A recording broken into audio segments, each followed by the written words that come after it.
Welcome to Boiling Point, the podcast to motivate ever-evolving entrepreneurs and forward-thinking movement pioneers. Our hosts, filmmaker Greg Hemmings and executive coach Dave Vale, are turning up the heat in the world's business communities. Our interviews with entrepreneurs, thought leaders, and movement makers are raising the temperature of inspiration. Live from the hottest studio in this quadrant of the universe, here are Dave and Greg.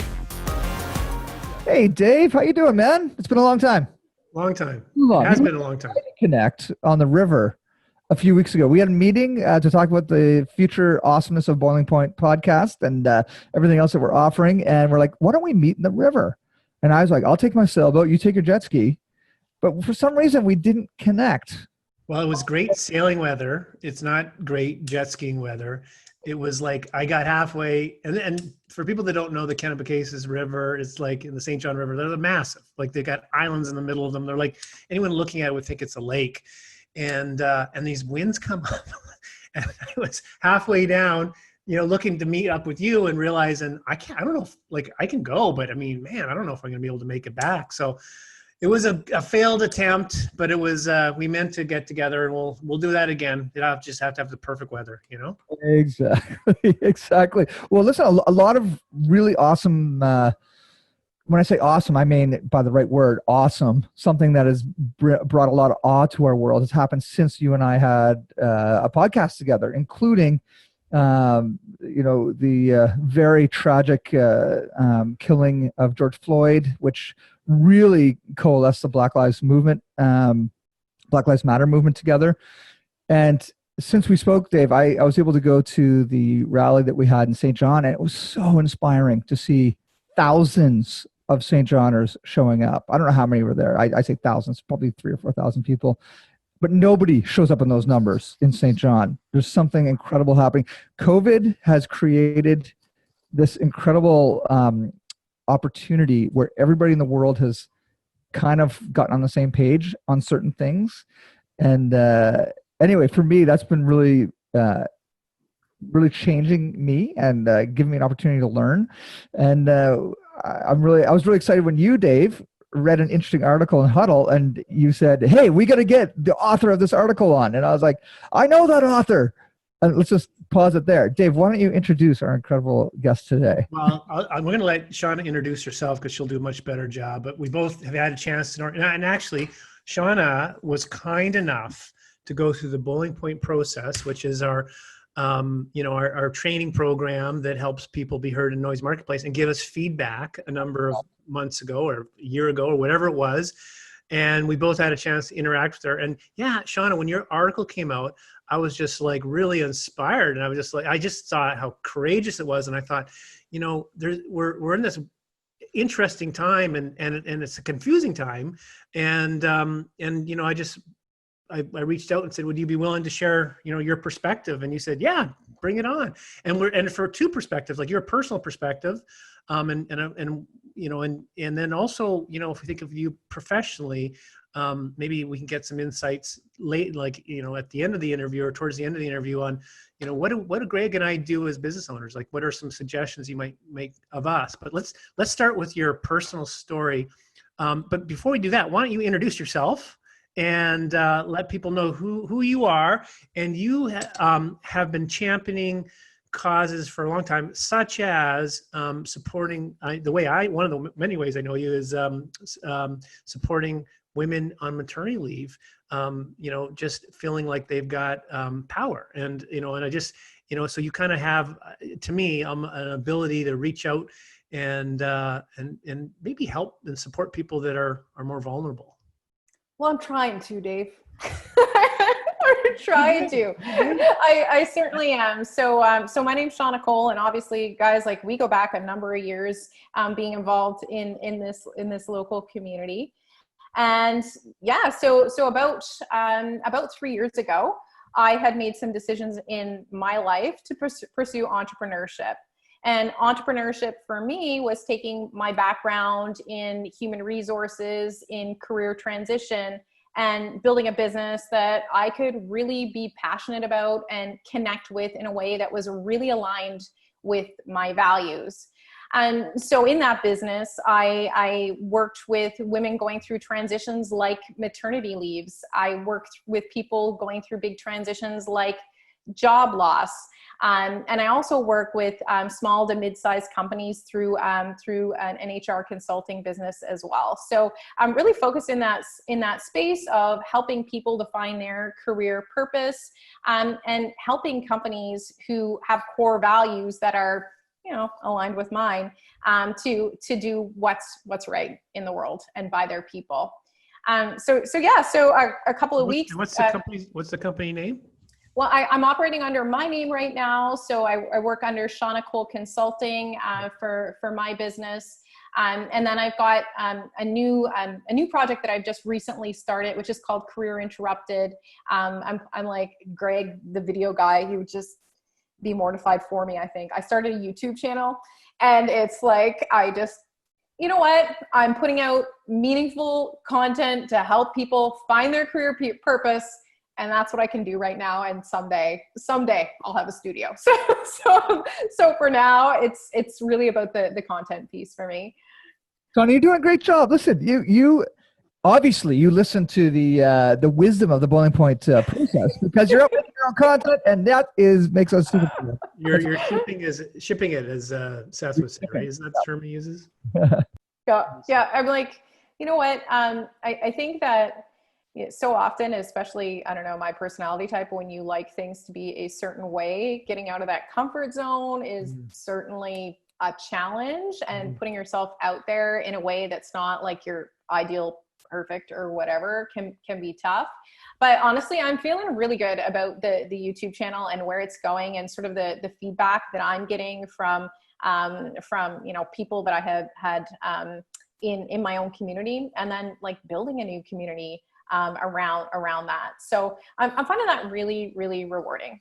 So in the spirit of putting yourself out there, you recently did put yourself out there in a big way, sharing a personal story that really, I think, is compelling in these times. And we were hoping you'd be comfortable sharing that piece, and that wonderful kind of articulation of how you're feeling right now. Sure. So I had posted, really, and there was no intention behind this post other than I was feeling really compelled to share my own personal stories with racism, kind of in response to that change in appetite and openness, to have that whole dialogue after the incidents around George Floyd. So I took to social media. I wrote this post that I feel like I've written this post like a million times throughout my life. It's basically my highlight reel of racism. So this is it. I heard a hiring manager say the N-word. He didn't know that I am Black because I am white too. I have heard things that white people may otherwise censor in their conversations because they assume I am white. I listen to R&B music. My kids have blonde hair. The first time I heard the N-word, I was in kindergarten. I saw my Black cousin attacked. In grade 1, a white classmate told me my dad was poopy. In grade 12, that same classmate apologized to me. It bothered her for all those years. Straighten your hair, people say to me. You'll look more professional that way. I was never more uncomfortable than when we read To Kill a Mockingbird in grade 4.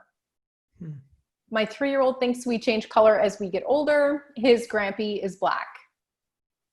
I was scared, I was sad, I was angry when I heard that hiring manager say the N-word.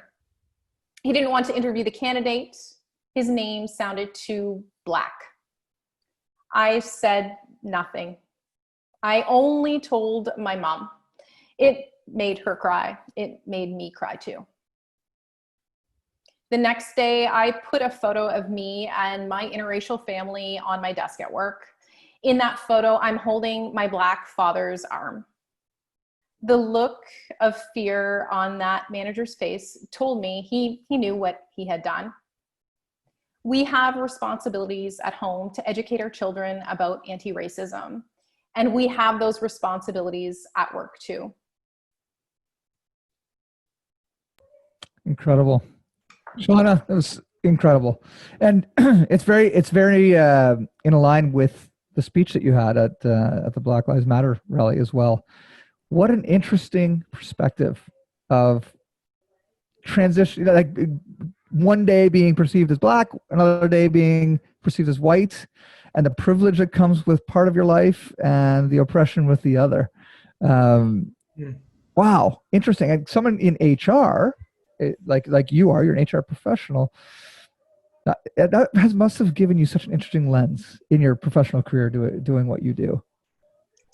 Yeah, and I feel like on the one hand, there are certain things that happened throughout my career that I maybe didn't even recognize that were happening at that time until much later when we started this whole conversation even, and it forced some sort of reflection. One thing that really did stand out, and I touch on it in that piece there, is the piece around my hair. Like literally had gone my entire life with mentors and everyone like, oh my gosh.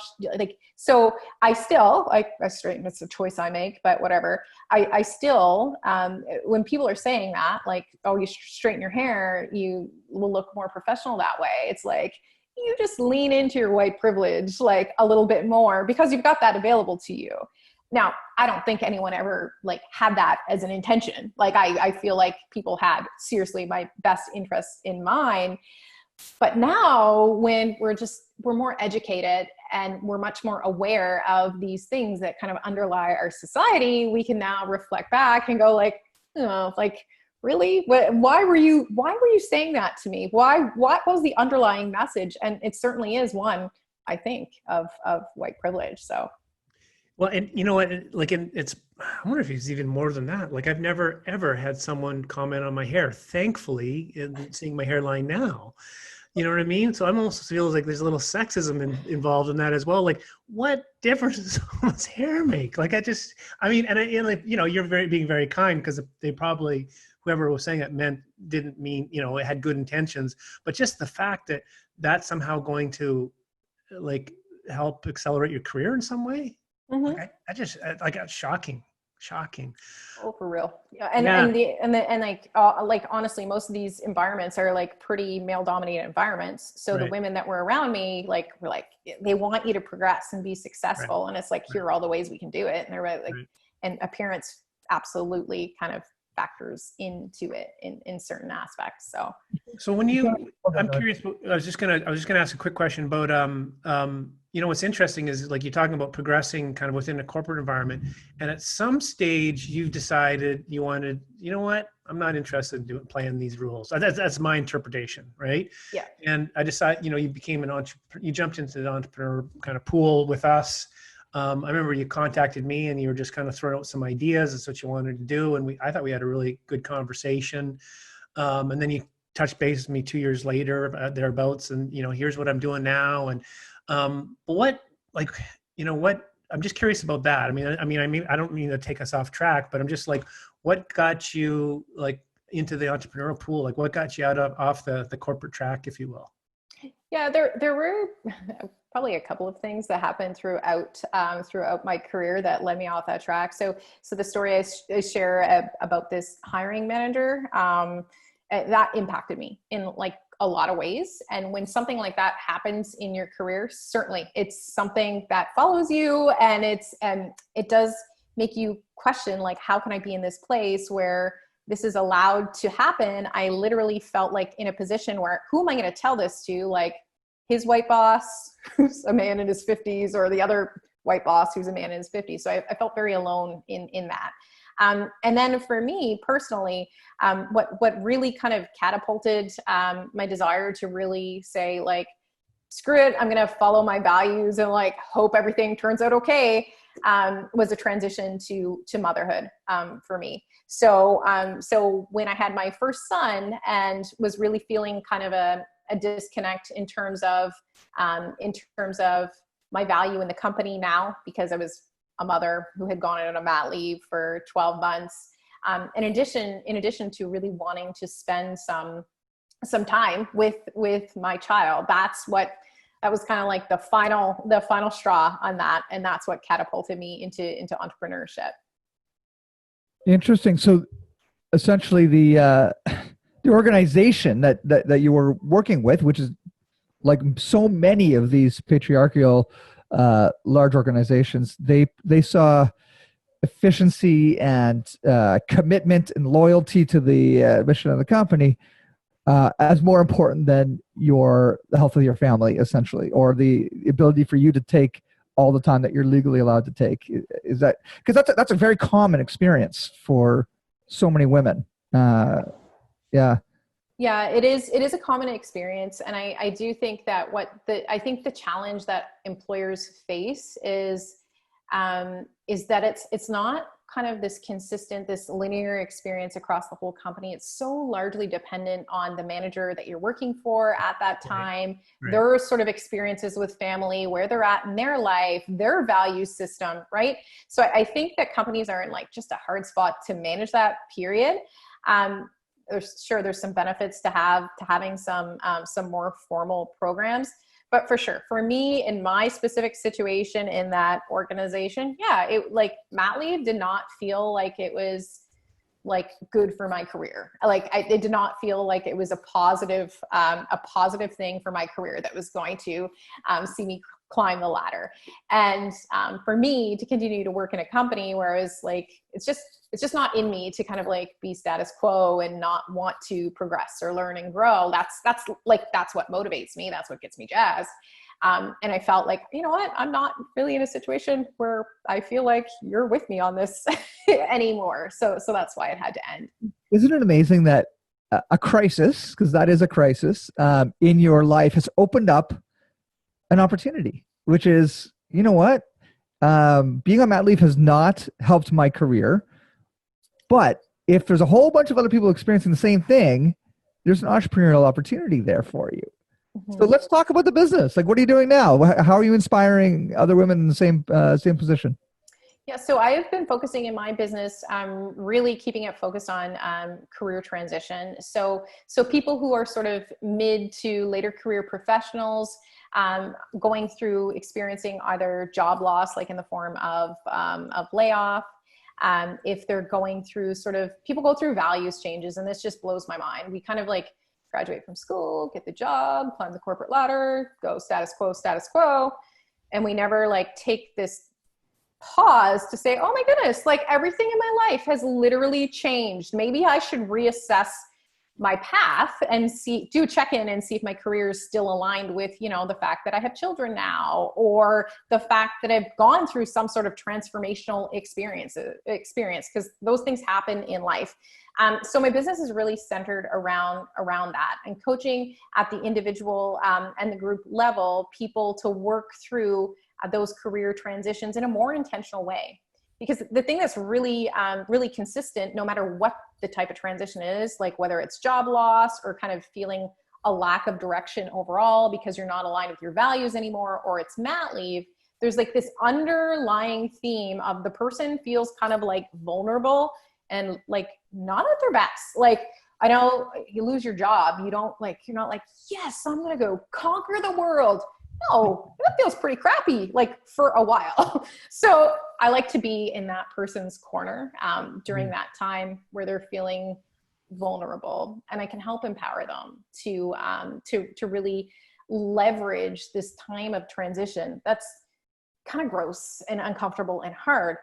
But like you were saying, Greg, like it's an opportunity. Like it's such an opportunity. And what if you could use this time of transition in your life or in your professional career to come out even better and stronger on the other side? So that is the space where I love to work with people to help them through those tough times so they can come out even better on the other side. When you think, yeah, and that's, you can see the passion, right? Like it totally comes out when you talk about that. And that's what really, when we started talking about, your online course and stuff, I could just, this passion, I'm like, this is gonna succeed. I mean, it's hard to know exactly when that threshold, when it just starts to take off, but there's no chance of it not, with someone having as much passion as you have behind it. so it takes courage to do that and to have that conversation, to go out on your own. And let's go back to, the courage it took to write that post and be a voice right now in a very kind of white community, if you will. And being, spearheading, making some things happen. And I just kind of curious, like, because and there's a really interesting thing where you would ask Greg to participate in something, and he wasn't sure how to participate, and this is this is a tricky time, and it's hard to know how do we talk about this. And that's why I'm so appreciative of you putting yourself out there and willing to talk to us about BLM and what's happening, and helping people like us make sense of it. And by that I mean middle-aged white guys. What? You're no way you're middle-aged. No. I'll speak for myself, not for Greg. The whole journey, to the Black Lives Matter, the St. John movement, where it was like that live talk and the rally uptown and everything. For me, like, my experience with it was like really kind of crazy. I have shut my mouth about stuff I've seen like my whole life, like never wanted to be seen as a complainer. One thing that I find so interesting, obviously have lived a life in both a Black and white family, but the Black side will always have this conversation about you have to be better than. You have to be better than. It's not enough to be as good as. You must be better than in order to be equal to. So it's like this pretty profound, like, lesson. And it's this really, really high expectation that is set, and it's very normalized, like very normalized. Like I look at like the life that my dad lived, like, was just like so competitive in sports, and better than, and better than, and better than, and president of the student council, and excel in every, like, just always this pressure to be better than, not equal to. So in that upbringing, I was like, never really wanted to be a complainer, just gonna work extra hard and everything will be okay. Never mind all the system issues that like we're up against and weren't talking about. And then honestly, when the news hit about George Floyd, it was, I could just detect, like you can remember your social media feed on that day. It was like, just something different happening here. Like, I don't know what's up. Like something's different. Tipping point, finally the tipping point. Yep. A global tipping point too, which Black Lives Matter didn't experience before George Floyd. Right. It was very American communities jumping up, but the George Floyd happening at that time, and it being videoed and it being so horrific, it has changed global perspectives. Countries all around the world are, I just wanted to throw that in, like how powerful that day was. Yeah. And it was, I mean, for me as someone like, and I think so many people experience this too. It's like, shut up, do a good job, and everything's like going to be okay. And it's like, well, yeah, maybe it'll be okay for me in my life, but maybe not for the next person who's faced in a really unfortunate situation and victim of a system issue, right? So that's when it becomes so important that we speak out. And honestly, I was so pissed off. And the rage. And I grew up like very, very close to a crew of like really Black cousins, like Black, these are all like amazing Black men that I know in my life. And like, there is something about when you see this video and then you have this lens of like this father that's like a really good father who's a Black dude, and then these cousins that you grew up with in your life. And it's like literally this is getting like really close for me. And I felt like I'm going to say something. I'm like literally going to say something today. So I think I had written like that post or versions of that post. Like I can't even tell you how many times, like even throughout my teenage years, I used to reflect on kind of things that happened. And there was stuff that happened in my 20s. And it was like, oh, if I could just talk about it. So this particular day I was pissed off. My social media feed was like telling me, Shauna, do this. So I went for it. And this was a post that was not, I mean, it's hard to write in the sense that, yes, it's an emotional post. This is a hard thing to share. It's a hard experience to share. But I literally, like, it was just there and it was ready to come out. So this was like kind of a 10-minute exercise for me. And I shared that, and then it kind of like set in motion like a sequence of events that I couldn't even have predicted, because then everything happened with the Black Lives Matter movement in town. And then I heard from the organizers there because my social media post had gotten so much reach. So things kind of catapulted there. So I was able to get involved in the movement and be really with this group of like incredible speakers who are change makers. Like, it's not talking for the sake of talking. There's stuff actually happening because of it. So the whole journey and the whole experience was really, I don't know, like, it was really eye-opening when people say like, just be open to accept what the universe is going to throw at you. And I'm like, okay, whatever. But literally saw it like, happen. Yeah. And that is rare for people to actually see it. Yes. Has if you, like, has it been, I mean, first off, good for you to do that. I mean, I read it and I was just like so moved by it, you know, and I'm just like, wow, what a, you know, especially when, as you tell us the story, the backstory of like, don't be a complainer and all this kind of, you know, these things that would, you know, and do the right thing and all this kind of stuff, to step out, you know, probably as you point out, because you were angry, and, you know, and obviously it's been a really positive thing, but you've had some blowback as well, I'd imagine. Oh yeah. Yeah. It's what's been interesting about it.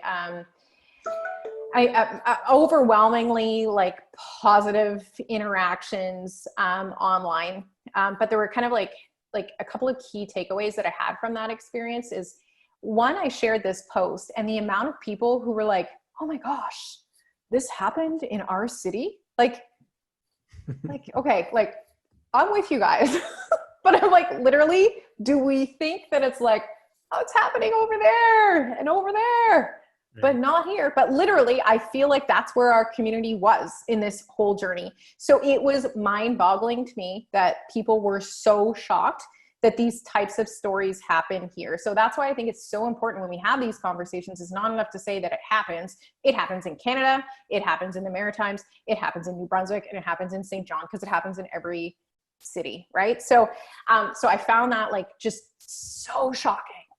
And equally shocking was the amount of people who actually vocally opposed me in both like my social media feeds and in my inbox, saying that you are absolutely ridiculous. No way would a hiring manager, anyone who holds like a management position at a company, say that word. Really? So like, just like, how could somebody think that would not happen to you? or worse, what, they're calling you a liar. right. Yeah. Right. Is that because they don't want to accept it? Or, I mean, what's the, I mean, what's the psychology behind that? That's so bizarre. So, and I'm like, I don't, so I you can think of it like tons of different ways. It's like, so are you really in that, are you really in that much denial that you literally, like, you believe that in your core? Like, you've seen the news stories of people who are like, I've never seen racism in my entire life. Like, people are literally in that, like, there are some people that are in that form of denial about it, which is really kind of scary. But yeah, so maybe are people now like, am I being called out as a liar because I'm like identifying as being associated with the Black community? And, you know, because we all assume that Black people are like, is that where that's coming from? I don't really know. I can assure you that in my spare time, I do not write stories about imaginary racism that I haven't experienced. Good for you. That's a good thing. So, no. Oh my gosh. Crazy. Yeah. And here's an interesting thing, Shauna, is you just telling that story right now is you are experiencing something with those inboxes, people sending you these denial messages that Dave and I would never experience. We just wouldn't get those unless we made a post, you know, suggesting it. But I think that's been the problem with both our white and Black communities in St. John. Is the white community, like, all my life, we had a few Black friends going through school, just a few. I find our community has become much more diversified in the last 15, 20 years. But I didn't experience racism, nor was I taught about racism. However, the kids I was growing up with certainly did. But we, as young people growing up trying to figure this out, why aren't our mentors, our teachers, our parents teaching empathy and understanding, appreciating differences from the beginning as part of curriculum? Or I don't know what it is. Again, I look at the US, like the systemic issues there. It's going to take I fear it's going to take generations to unwind. And I keep on believing it starts at a very young age with education, very young age. Because if we're not talking about it as, let's say, as a white community growing up, the white kids are just going to think everything's good, right? Just as a final wrap up, what are some of the takeaways, considering what our experiences?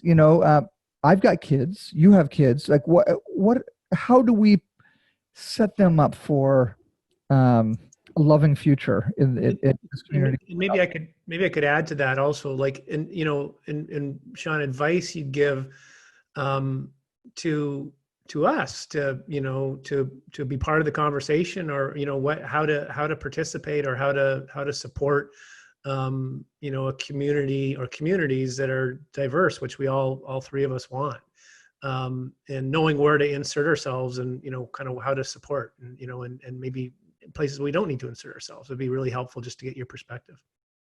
Yeah, well, I mean, and certainly, like, based on my experience, there's a couple of key things that I would kind of counsel anyone to be aware of.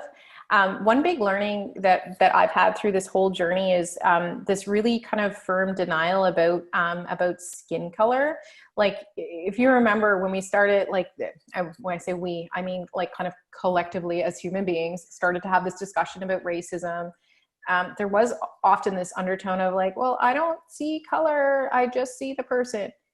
Okay, dude, you see color. Like, you literally see color. And I talked about that in my talk at Black Lives Matter. My 3-year-old is all like, cool, Gungy's got brown skin, I'm gonna turn brown. Like, you see color. My 3-year-old sees color, everyone sees it. So I think it's really, really important that we continue to acknowledge the color, because that color is such an important input to the overall story. It is a piece of the story. To remove the color changes the entire story. It makes my story not exist. It makes my parents' adversity not exist.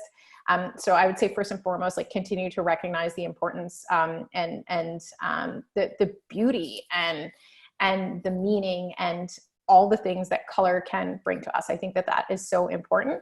I think the second thing that is so important, that anyone who's looking to continue down this path of bettering themselves is really about eliminating any sorts of assumptions.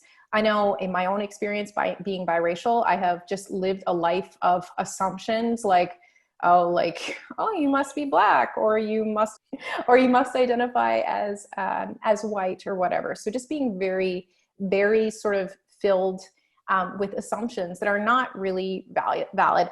I do think of kind of this discussion that we've had, and an evolution our society has gone through when it comes to even sexuality and sexual identity and gender and and how now we have a lens where it's like, let's be sensitive to that, or most of us do anyways. We start to have a lens to be sensitive to that, and not assuming that you are or aren't something on the basis of your physical appearance. I think we need to be that level of sensitive when it comes to race as well. So not assume anything about people on the basis of their skin color.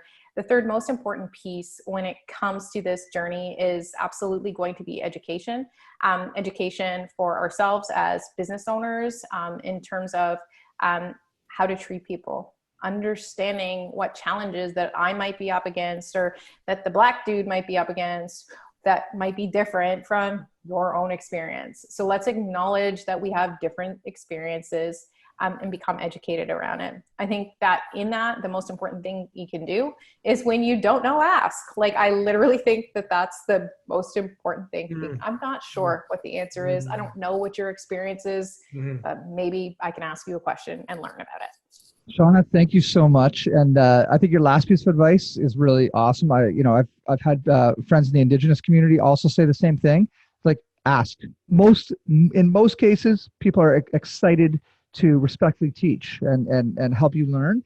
But unless you ask or are willing to learn, you're not going to figure it out. So, Shauna, we want you back on again because this is a further conversation. So we'd love to hear how the next 6 months go. So thank you so much for being on the Boiling Point with us. And Dave, any final? Yeah, no, before you leave, I love how succinct you were those final three. Keep, I just love what you're doing. And I just think it's really helpful. And thanks for, sharing with us and our listeners. How do people reach you? Like we're going to have listeners that want to connect with you. Just why don't we end with your contact information and just a big thanks for coming on and sharing your knowledge and your wisdom with us. Awesome. Thank you so much, Dave and Greg. Thanks so much for having me today. My name again is Shauna Cole, and you can find me on YouTube at Career Interrupted or connect with me on LinkedIn at Shauna Cole, SHAUNACOLE. You can also find me at shaunacole.com, SHAUNACOLE.com, and I will help you get your career spark back. Woohoo! Hi, Shauna. Thank you. Thank you. Take care, Shauna. Thanks so much. Bye. Thanks for checking out this episode of Boiling Point. Remember to rate and subscribe to us on iTunes and follow us on Twitter at Boiling Point Pod.